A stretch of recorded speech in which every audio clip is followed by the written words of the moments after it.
Pues reitero entonces el buenas tardes que he dicho quizá un poco fuera de micrófono, aunque las tardes no sean precisamente maravillosas, pero vamos, sí, no, desde el punto de vista climatológico realmente no está mal que llueva y que baje un poco el calor sofocante de estos últimos días. Bueno, pero vamos a lo nuestro, volvamos a estos años del 14 al 18, en que, como les dije, España no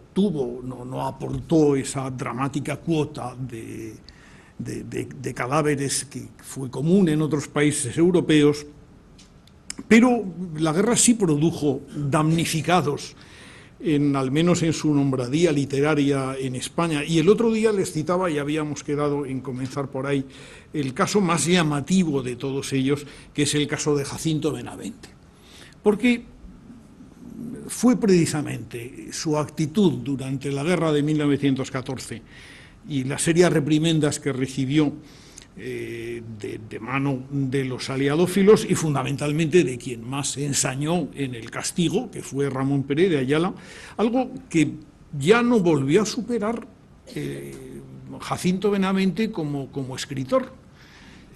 Hoy, incluso hoy, y con todo un premio Nobel que recibe después de estos acontecimientos, el premio Nobel lo recibe el año 1921, venía a premiar, además, una excelente ejecutoria, porque hasta 1914 poco había que objetar a Jacinto Benavente. Había sido uno de los grandes innovadores, no ya solo de la escena española, sino de la literatura española en general. Su teatro era un teatro avanzado, respondía a las corrientes de la nueva comedia psicológica de su tiempo, en muchos casos a un teatro de ensoñación modernista, en el que había tratado los temas más atrevidos, había tratado los comportamientos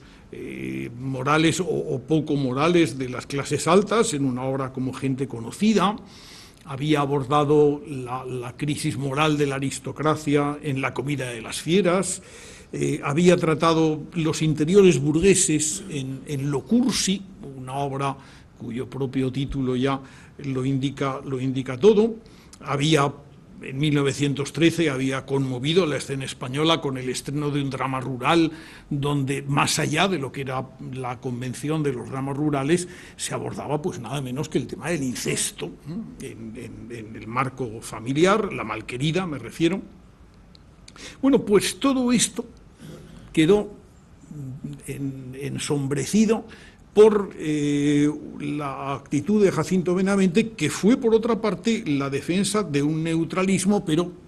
con matices claramente germanófilos. De hecho, en 1916, Benavente había aceptado la presidencia de una sociedad de amistad hispano-germana y había iniciado, un año antes, una serie de artículos que ya hemos citado alguna vez, en alguna ocasión, en las páginas del Imparcial, periódico que, por otra parte, tenía una actitud claramente aliadófila,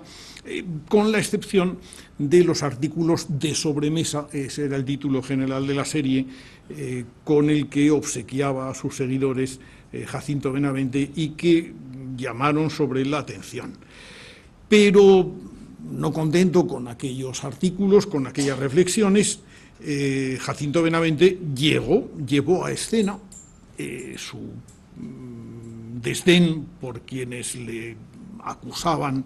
de hombre de escasas miras o de miras muy bajas en el asunto político, y quienes, por otra parte, acusaban de la incapacidad española de reaccionar ante la guerra a Antonio Maura. Y todo esto lo llevó a escena. Lo llevó a escena en una obra, La ciudad alegre y confiada, que se estrenó en mayo de 1916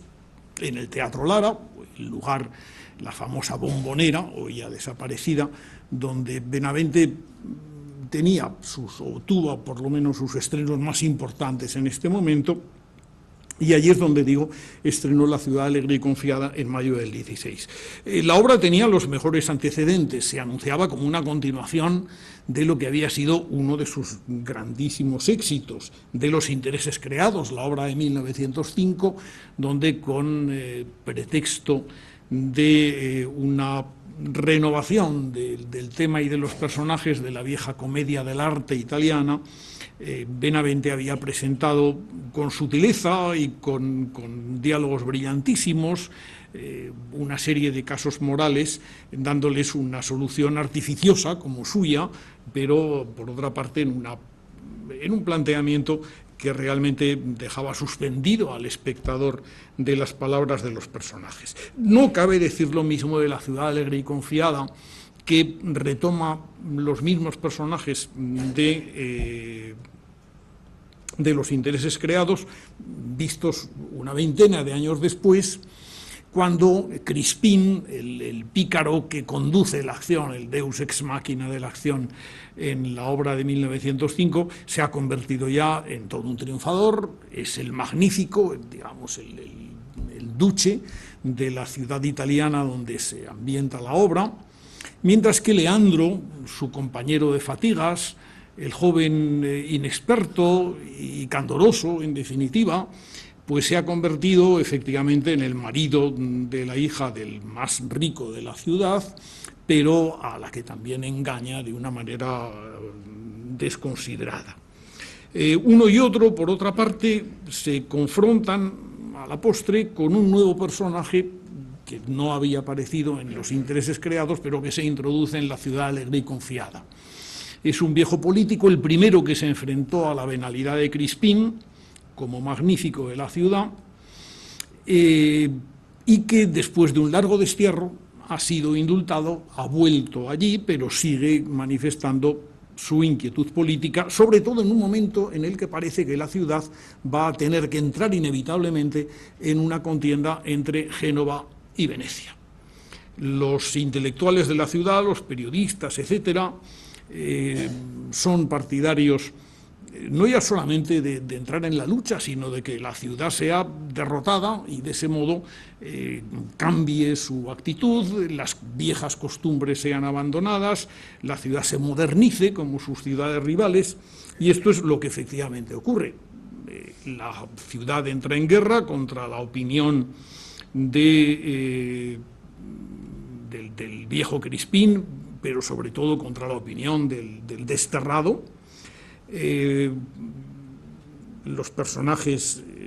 mueren, la mayoría de ellos, y el desterrado finalmente es el que cierra la función, advirtiendo que evidentemente la ciudad ha llegado engañada y desconfiada a una guerra que tenía que perder, y que posiblemente esa lección le enseñará que era mucho mejor volver a las antiguas costumbres, abandonar los cantos de sirena de los intelectuales que pretendían la renovación del país y que en definitiva han llevado a todos el desastre. Era patente que la figura del desterrado dejaba ver, ¿no?, las características, las ideas, etcétera, del político Antonio Maura, que efectivamente no en plena guerra, sino bastante antes, en 1910, había abandonado por primera vez una política a la que volvió, por otra parte, pero en fin, había hecho ostentación de ese abandono y si no desterrado, si por lo menos se había mantenido fuera de la política del país. La obra fue recibida con casi virulencia por quien entonces, en las páginas del Semanario España, era el crítico de teatros posiblemente más escuchado del momento, por Ramón Pérez de Ayala. Ya cuando había estrenado El collar de estrellas en 1915, Benavente, Pérez de Ayala no había perdido la oportunidad de lanzar algunas pullas contra sus actitudes políticas y contra aquellos artículos de sobremesa que eran y lo cito a Pérez de Ayala, un malicioso eufemismo que podríamos traducir en estos términos: no hay que calentarse los cascos, la cuestión es pasar el rato, en suma, una claudicación nuestra con nuestros vientres perezosos. Pero el estreno de La ciudad alegre y confiada mereció no una simple reseña como El collar de estrellas de 1915, sino una reseña doble, publicada en 2 números seguidos y ya de contenido mucho más virulento, agravado sobre todo porque Benavente tuvo la idea. Benavente había querido siempre ser actor y le gustaba actuar, y a partir de la tercera jornada de la representación de la obra, dio en interpretar él mismo el papel del desterrado, lo cual todavía hacía más patente, ¿no?, su identificación con la figura de Maura, y hizo más virulentos, claro, los ataques de Ramón Pérez de Ayala. En cuántas ocasiones se habla de patriotismo en esta obra, dice Pérez de Ayala, inevitablemente se evocan las mismas ideas, se sugieren las mismas emociones, siempre sentimentales, vulgares y de receta. Benavente, viene a decir, pretende ejercer un patriotismo crítico, pero de hecho lo confunde siempre con una suerte de conformismo realmente poco,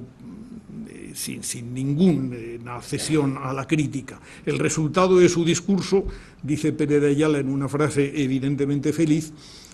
y la cito: viene a ser algo así como si entonáramos la marcha real y nos pusiéramos de pie cuando la doméstica entra en el comedor con la fuente de cocido, el plato nacional. Bueno, pues este era el trato, y esto es lo que supuso realmente el destronamiento de Benavente de su lugar en la escena española. Yo no sé si Benavente leyó o pudo alcanzar el eco de aquel discurso de Azaña, aquella conferencia del Ateneo de Madrid de 1917 también, de la que hablábamos el otro día, los motivos de la germanofilia,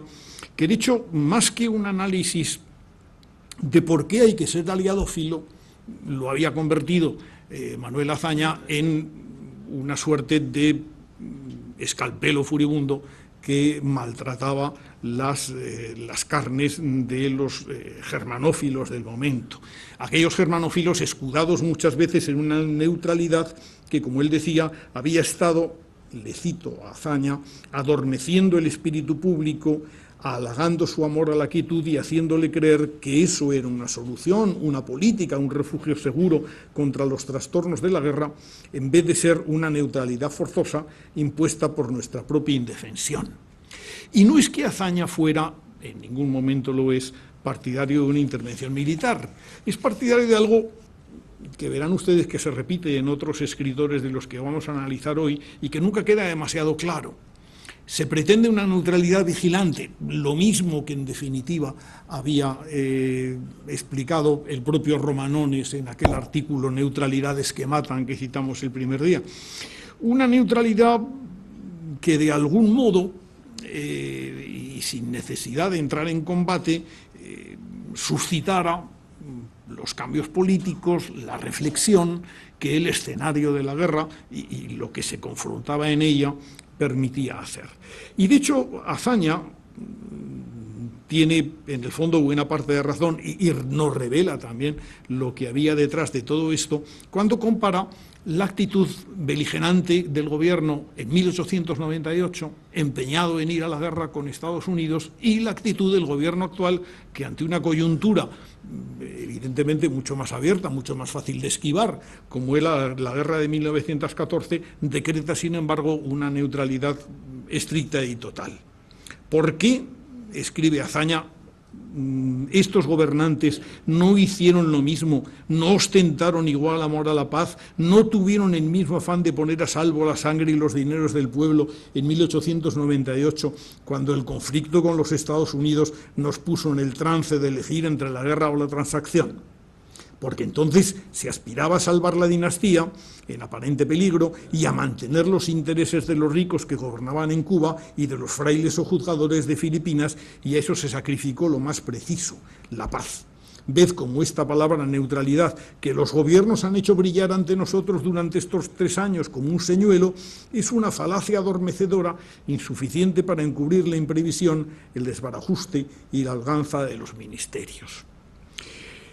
Había, sin embargo, otros neutralistas con razones algo más decorosas que esta. Hace un momento, o hace unos días, les indicaba a ustedes que Pío Baroja había sido germanófilo. Germanófilo por admiración sincera, en su caso, hacia la música, que para él era alemana y, por supuesto, no incluía a Richard Wagner, que no le interesaba en absoluto. La filosofía, él había sido kantiano toda la vida y se sentía heredero de la filosofía germánica, y en suma pensaba que lo que había detrás de mucho de la aliadofilia en el país era un montón de revoltosos que no sabían demasiado cuáles son los valores que defendían, pero todos los cuales tenían que ver fundamentalmente con ventoleras que demostraban su poco seso. En toda una serie de artículos que publicó además en la revista España, en el semanario España, titulados Alrededor de la guerra, y que luego están recogidos en su libro Nuevo Tablado Arlequín del 17, pues puso las peras a cuarto a estos aliadófilos de pacotilla, pero sobre todo lo hizo en un trabajo ya algo más tardío, de 1918, Los mitos de los aliadófilos, notas para un ensayo de pirronismo sobre las ideas actuales. Es un artículo precioso que, en compañía con otro artículo titulado Momentum Catastrophicum, y bajo el título, este título segundo, Momentum Catastrophicum, publicó en un pequeño librito que salió a principios del 19. En Momentum Catastrophicum, Baroja echó su prédica a propósito de los nacionalismos, el vasco, que era el que le afectaba más de cerca, pero también el catalán, con el que ya había tenido confrontaciones bastante duras en su breve etapa de republicanismo cercano al de Lerroux, 1909-1910, se las había tenido con el catalanismo, pero en este caso son los dos, catalanistas y vasquistas, los que merecen sus dicterios en este divertido Momentum Catastrophicum, al lado de, como digo, este otro artículo ya más largo, Los mitos de los aliadófilos, notas para un ensayo de pirronismo sobre las ideas actuales. Todo el mundo pensó que esto eran cosas de Baroja. Julio Camba lo resumió con muchísima gracia en una nota que publica en 1918, al final de la guerra, diciembre del 18. Baroja dice: ha sido el único español que se ha equivocado en esto de la guerra europea. Se ha equivocado en lo fundamental, no en quién iba a ganar o a perder, sino en lo que representaba el triunfo o la derrota de este o el otro grupo. Los militaristas, los clericales, los conservadores demostraron su instinto certero al ponerse desde un principio del lado de Alemania. Los republicanos, los socialistas, etcétera, tampoco parece que sufrieron de grave error al apoyar en lo posible la causa aliada. Solo Baroja, entre 20 millones de españoles, esperaba la revolución del lado alemán, y solo él, entre 15 millones de germanófilos, lo era por motivos liberales y anticatólicos, lo cual evidentemente es inobjetable en el caso de nuestro escritor. Bueno, pues una posición que no dejaba de tener algo de barojiano mantuvo su amigo y admirador, que lo era, Antonio Machado. Baroja no dijo nunca grandes cosas de Antonio Machado, en sus memorias sí que lo recordó con cariño, pero no tanto en cuanto escritor, sino simplemente en cuanto ser humano. Pero, aunque Machado no dijo muchas cosas de Baroja, las pocas que dijo, y un soneto que le dedicó en Nuevas Canciones, que es absolutamente precioso, son certeros y clavan realmente su admiración por el personaje. Pero posiblemente, al pensar en los términos de la guerra de 1914, más que en Baroja, Machado pensó en Unamuno. Unamuno era aliadófilo, como sabemos, y aliadófilo fervoroso, pero Unamuno siempre había pensado que la aliadofilia o lo que fuere, lo que tenía que suscitar en los españoles es no tanto un deseo de beligerancia como un deseo, un fervor por ser de otra manera, por moverse hacia objetivos espirituales y hacia objetivos diferentes de los que constituían el horizonte tan chato de la vida española tradicional. Yo no creo que en aquel momento Unamuno tuviera, o Machado tuviera presente las ideas que Unamuno ya había formulado más de una vez sobre la guerra civil, entendida, decíamos el otro día, como guerra civil de los espíritus, ¿no? Pero algo parecido debió tener cuando en 1914, en noviembre de 1914, es decir, unos meses después de iniciadas las hostilidades, escribe un poema precioso, el poema España en paz, que acaba publicando la revista España en enero de 1915. Es un poema largo, retórico, con una retórica que no oculta esa suerte de fina ironía machadiana, que tan a menudo tiene su propia retórica, y que está escrito además en Baeza. Para él Baeza significó el final de una vida en Soria que le había resultado mucho más satisfactoria de lo que pretendía, donde había dejado enterrado, y todavía estaba reciente el dolor de la pérdida. En 1912 había dejado enterrada a su esposa, y Baeza había sido para él un regreso a una Andalucía muy distinta de la Sevilla que él conocía, donde había nacido, enormemente aburrida, y por otro lado una ciudad marcadamente clerical. Él recordaba, recuerden que es una ciudad, es obispado, y donde, con gran horror de Machado, siendo Baeza una ciudad de muy pocos menos habitantes que los que tenía Soria, en Baeza no había un solo lugar, ni el estanco ni la papelería, donde se pudiera adquirir un solo libro, ¿no? Eso se lo comentó en una carta desoladora a Unamuno, que debe ser casi coetánea de la redacción de este poema, escrito, y vale la pena citar los versos de Machado: en mi rincón moruno, mientras repiquetea el agua de la siembra bendita en los cristales. Es decir, indudablemente los meses finales, otoñales del año del 14. Y cito, sigo citando: combaten galos, ingleses y teutones allá en la vieja Flandes, y en una tarde fría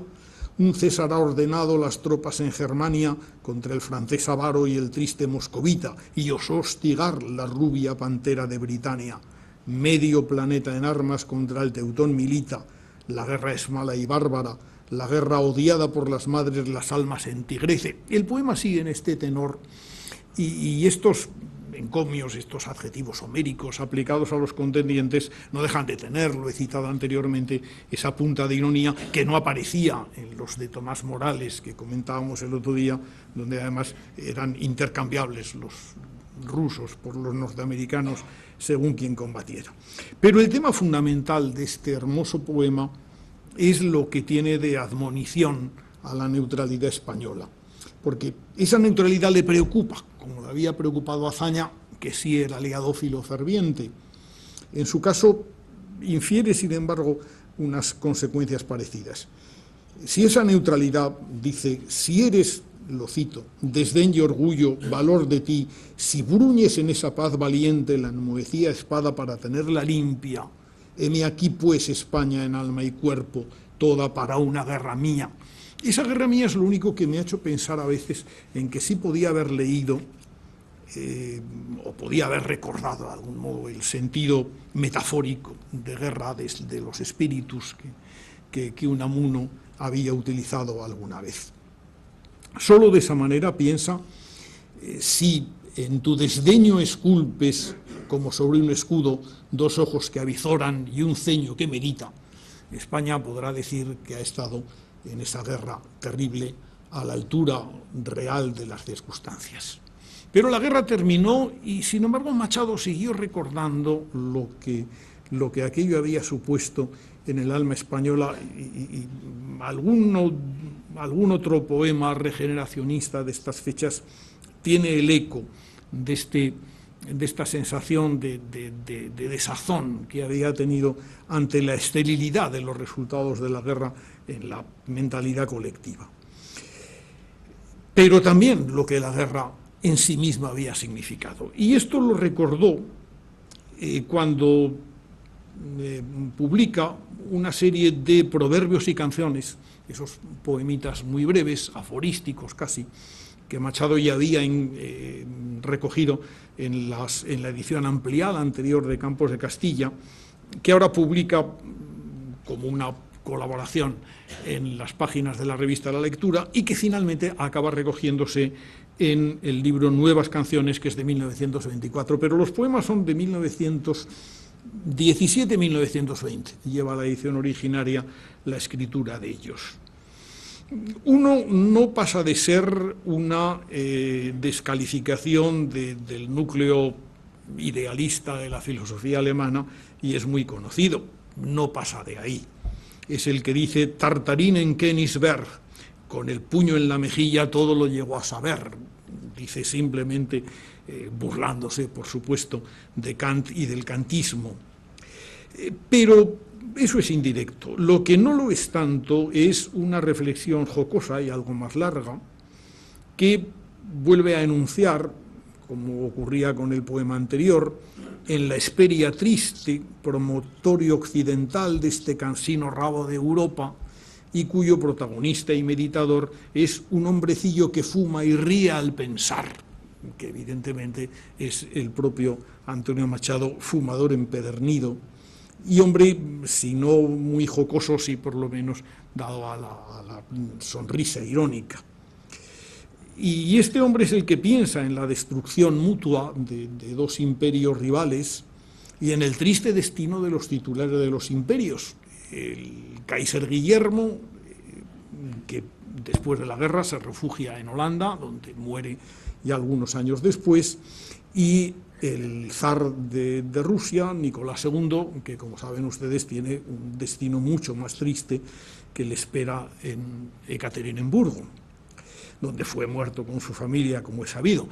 Machado lo recuerda con muy poca simpatía, y alguien podrá decir, pensando en el amargo destino de la familia del zar, que incluso con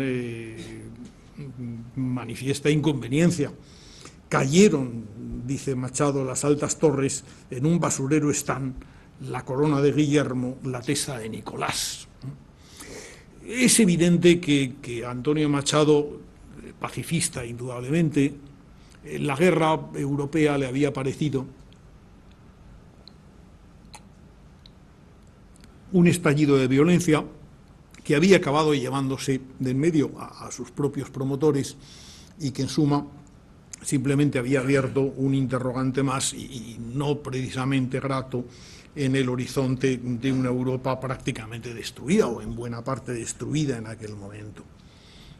Algo parecido había estado pensando durante mucho tiempo Eugenio Dors. Dors lo había sido todo prácticamente en Cataluña desde que empieza a publicar sus primeros escritos en torno a 1900. Él había sido el fundador de una escuela literaria y de pensamiento, el noucentisme, que se refería precisamente al nuevo siglo que alboreaba en aquel momento, destinado a dejar atrás lo que había sido aquel fervor europeo y de modernización del modernisme que le había precedido. Dors había tenido el ascendiente político que él quería,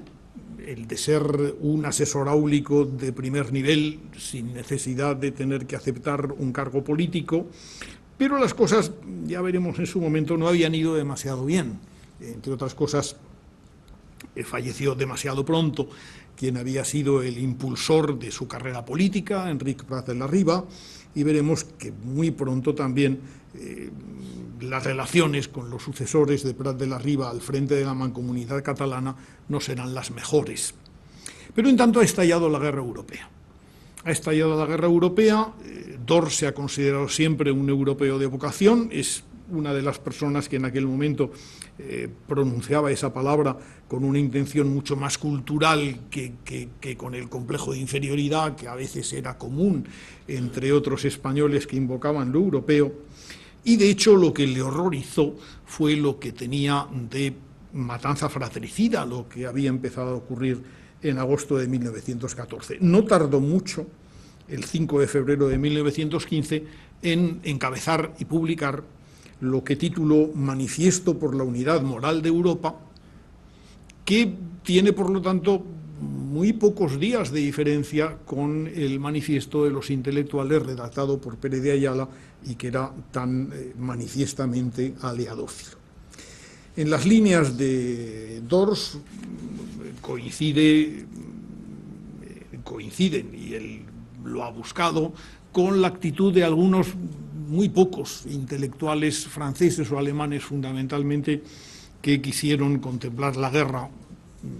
por encima de las contiendas y mantener una actitud de escrupulosa neutralidad entre una y otra cosa. Y Dors lo explica, lo dice, en este texto del que voy a citar simplemente un párrafo muy revelador, me parece. Tan lejano al internacionalismo amorfo como a cualquier estrecho localismo, se constituye en Barcelona un grupo de hombres de profesión espiritual para afirmar su creencia irreductible en la unidad moral de Europa y para servir a tal creencia dentro de lo que tolere la trágica angostura de las circunstancias actuales. El principio de que partimos es que la terrible guerra que hoy desgarra el cuerpo de nuestra Europa constituye por definición una guerra civil. Es una guerra civil que no quiere decir precisamente una guerra injusta, pero entonces hay que justificarla en un conflicto entre grandes intereses ideales. Al desear el triunfo de cualquiera de ellos hay que desearlo para la totalidad de la República Europea y en su general beneficio. Durante 3 meses ha parecido que nuestro concepto de Europa naufragaba, pero una reacción comienza a dibujarse y nos proponemos colaborar en esta reacción, contribuir a su conocimiento y, en la medida de nuestras fuerzas, a su afianzamiento. Nos acompaña idealmente, sobre todo desde las lejanías de lo futuro, la aprobación de los hombres que mañana llamarán buena la obra humilde a la que nosotros nos entregamos hoy. No consiguió muchas firmas significativas, todas ellas o la mayoría de ellas son de Barcelona y son muy variadas. Está, por ejemplo, un germanófilo en otras manifestaciones, que era el crítico literario, historiador de la literatura, Manuel de Montoliu. Está un conocido antropólogo vasco, Telesforo Aranzadi, que era lejano pariente de Unamuno. Está el director de La Vanguardia, de quien ya hemos hablado, Miguel de los Santos Oliver. Está el astrónomo y físico Esteban Terrades, el socialista Rafael Campalans, el poeta Josep María López Picó,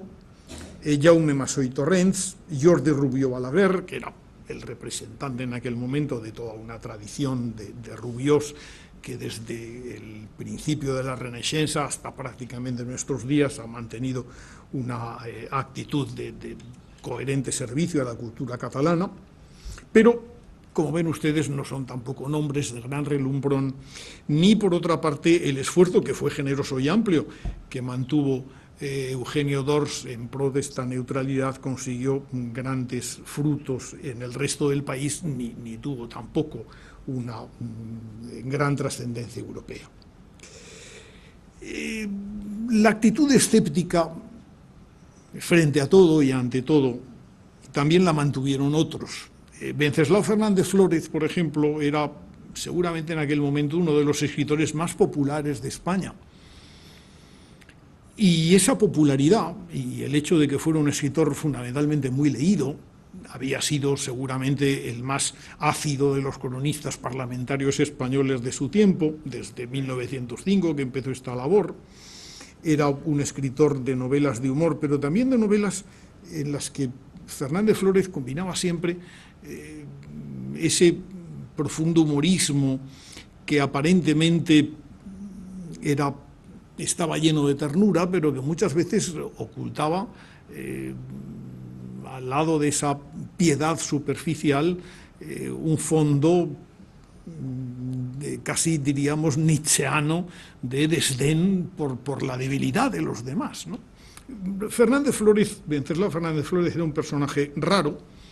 en sus actitudes personales, en lo difícil de entrar en su verdadero carácter, y es normal que su actitud ante la guerra fuera en todo momento de escepticismo, y que en la sección parlamentaria de acotaciones del oyente, que él siguió publicando a pesar de que el Parlamento estaba cerrado. Lo que pasa es que le dio otro título, la llamó Impresiones parlamentarias, durante los años en los que de lo único que podía hablar era de la vida y opiniones de los parlamentarios y de lo que en el país se discutía de forma continuada. Pero al hilo de todo esto, escribió su testimonio narrativo de lo que para él había sido la guerra europea. Ese testimonio se recogió primero en una novela corta que publica en 1918 y que se titula El calor de la hoguera, y que después amplió en 1930 y convirtió en una novela de título mucho más divertido, seguramente menos serio del primero, que es Los que no fuimos a la guerra.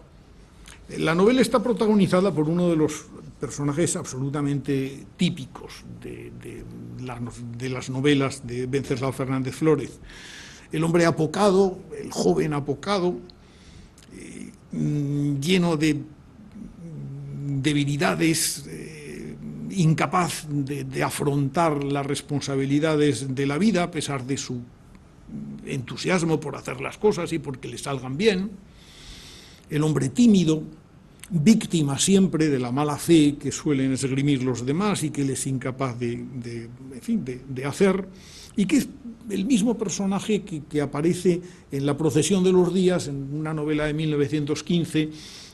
y que sigue apareciendo y que tendrá posiblemente su máxima representación en El protagonista del malvado Carabel, una novela ya tardía, la publica en 1931, exactamente, me parece que es, sí, creo recordar que es 1931,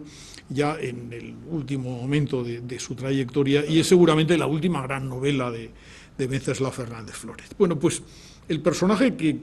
en 1918 protagonizaba la novela corta El calor de la hoguera, y el que en 1930 protagoniza Los que no fuimos a la guerra, que simplemente es un estiramiento del material narrativo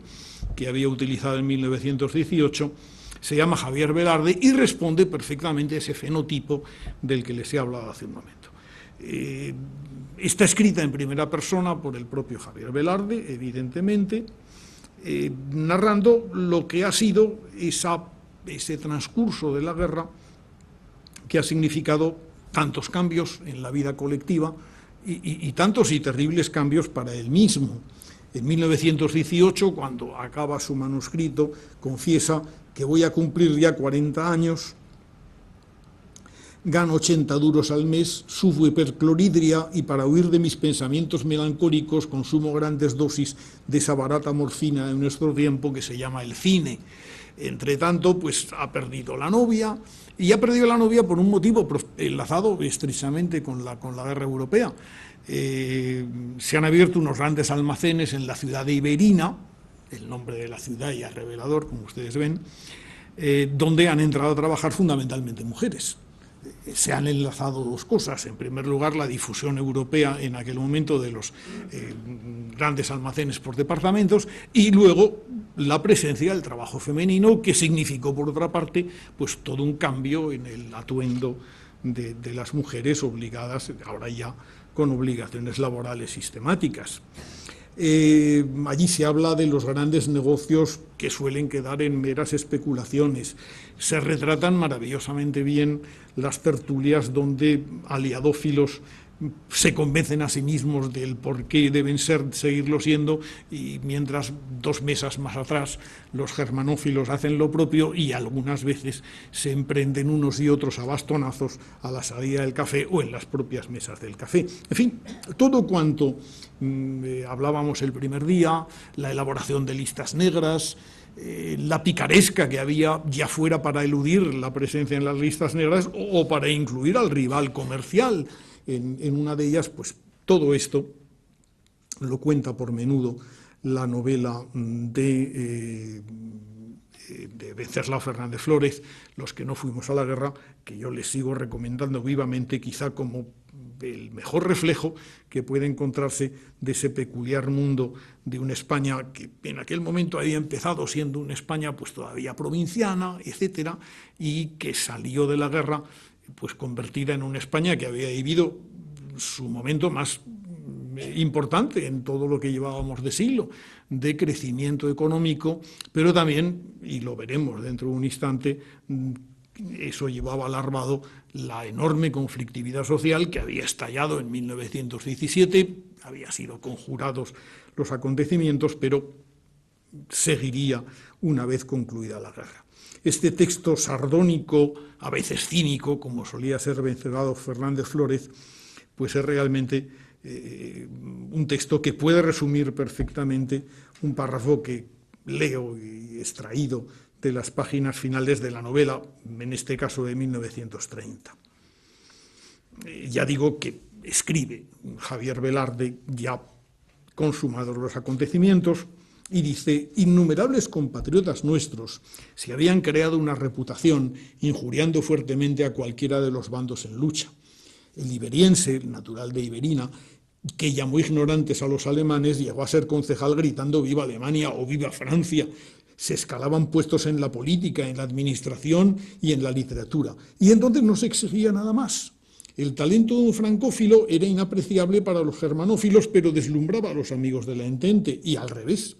Entonces tuvimos más genios que nunca hemos tenido, pero ya se extinguió el placer de vivir en aquel país de prohombres donde uno mismo podía serlo nada más que con lanzar un grito. Acabada la guerra, todo se aplanó y las grandes figuras que vociferaban «viva o muera» volvieron a sus proporciones normales, exiguas. Bueno, pues el país volvió, pero nunca se vuelve del todo a esas proporciones. Recordemos, lo dije desde el primer momento, que aquella economía nacional que había conocido un estado floreciente en el momento en que los fletes marítimos abundaban en cualquier lugar, donde se podía exportar a Europa desde textiles a minerales, naranjas, en fin, multiplicación de lo que había sido hasta entonces la parva balanza exterior española. Todo aquello se encogió bruscamente.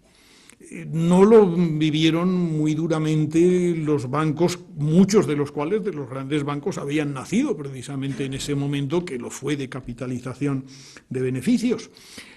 Pero sí lo notó la economía nacional, sí se produjeron quiebras notables y, sobre todo, lo que nunca se había previsto, pero nunca se pudo aplicar, es decir, el crecimiento de una fiscalidad para las grandes empresas y la posibilidad de repartir mejor los beneficios del pastel que ya se había terminado, pues no se había puesto en práctica, con lo cual los gobiernos siguieron fracasando, los nacionalistas siguieron acumulando motivos para quejarse de los gobiernos centrales. Barcelona suministró al país esa permanente amenaza de muertes violentas ocurridas por tiroteos entre los sindicatos anarquistas, los sindicalistas de la CNT, que se había fundado en 1909, poco antes del comienzo de la guerra, y los llamados sindicalistas libres, que en realidad eran grupos clandestinos formados por la policía que se dedicaban a asesinar sindicalistas, muchas veces con la complicidad de los propios propietarios de las fábricas. Todo iría mal. La situación en África, que se había mantenido en un ten con ten a lo largo de la guerra, entre otras cosas por la intervención de Francia, dio uno de los mayores disgustos del momento cuando en 1921 se produjo el desastre anual. Es decir, la España que corre entre 1918 y 1923, que es el momento de la dictadura de Primo de Rivera, que coincide además con un repunte de las cifras económicas del país, es verdaderamente una situación que muchos vieron como absolutamente catastrófica. No lo fue. Si repasamos, como hacíamos el otro día en el caso de la literatura, con los inicios literarios, las obras que publican los escritores del momento. Evidentemente, España está viviendo un momento de plenitud estética en todos los órdenes, y es una plenitud estética que, si en 1914, 1918